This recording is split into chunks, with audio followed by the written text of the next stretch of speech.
lot of folks in Washington and the media will look at last night's vote and say, well, that's it. Let's move on to the next fight.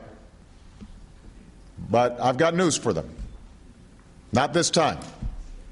Not with so many Americans out of work. Not with so many folks in your communities hurting.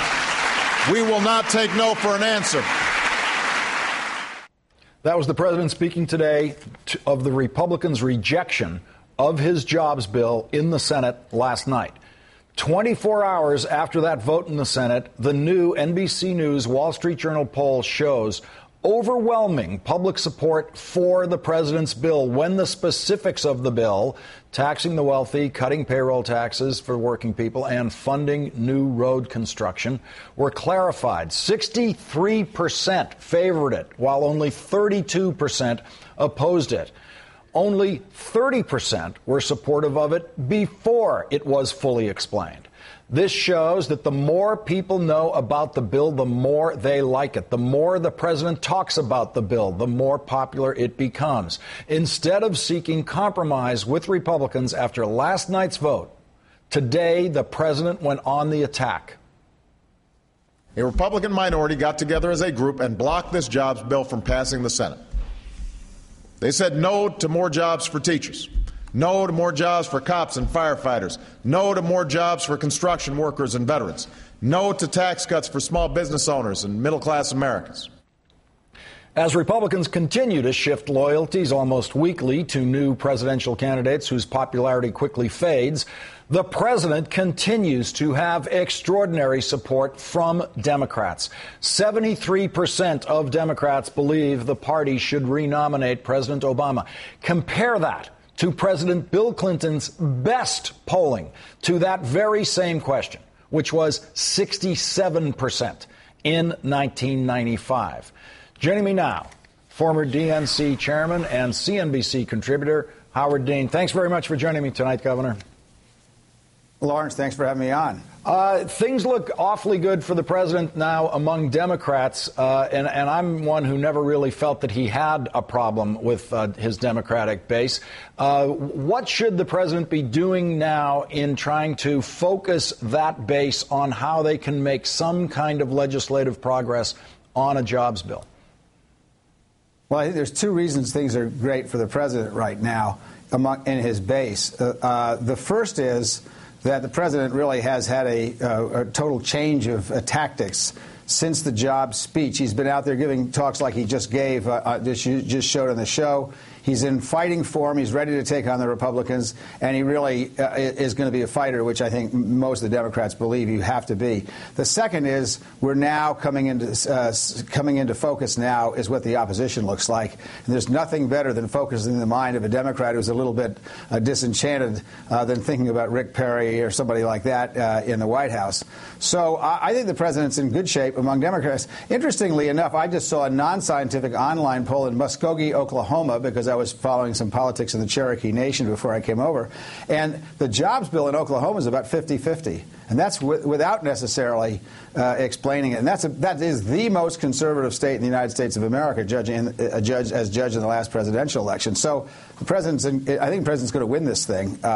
People are not that interested in Mitt Romney. Herman Cain, I think, is going to eventually collapse because I don't think he has a real campaign. But they're looking around for anybody with strength and a message, and they don't like Mitt Romney, who I think will eventually be the nominee, but will be pretty damaged. Mm-hmm. The president is obviously going to keep the political pressure on Republicans on the jobs bill and see if he can turn that political pressure into legislative pressure. Let's listen to more of what he had to say about it today.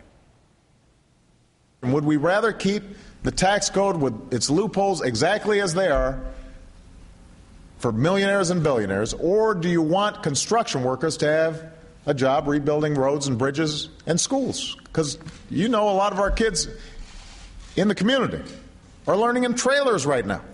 In the end, this is a debate about fairness and who we are as a country.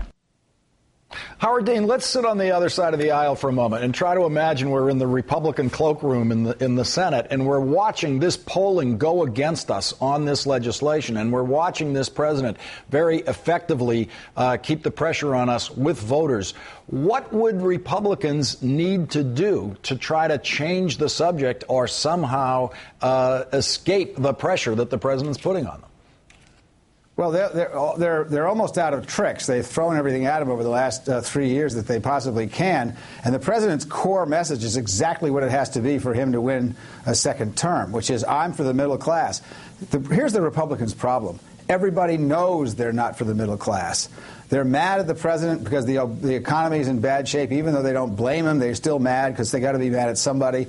The president's positioned himself now as a champion of the middle class, a champion of ordinary working Americans, and that really is 99%. So I think the Republicans have got a tough row. This president is on his game, and he has been since he gave that job speech. Howard, I thought that one of the moments, many moments in the Republican debate last night indicated they were just completely out of touch with realities on the street, especially on the street in the Occupy Wall Street protests. There was Newt Gingrich saying, these people don't pick up after themselves. And they were all ready to offer some kind of attitude or opinion about these protests. And none of them have actually visited these locations or seen any of these people. When these people are fighting against foreclosures, are fighting against the kinds of things that have hurt people across the board politically in this country, real voters out there. How does it help Republicans to just kind of pretend they're some kind of scruffy protesters with nothing important to say? It's a disaster. Lawrence, it's a disaster for them. I can't believe they're doing this. The only people that poll worse than the Republicans in Congress are people on Wall Street. It's just shocking what they're doing. I mean, just in terms of the political calculus, I just can't believe it. I think this is a disaster for them. Now, they got a long time to recover. I'll tell you one thing about Herman Cain's candidacy. It's going to help Rick Perry a lot, because they're eventually going to realize that unless Herman Cain gets a real organization together, he can't win this. But it is giving Perry breathing room to recover. I was one of those that thought Rick Perry was dead, but I think he is going to have a chance to recover now. Former Vermont Governor Howard Dean, thank you very much for joining me tonight.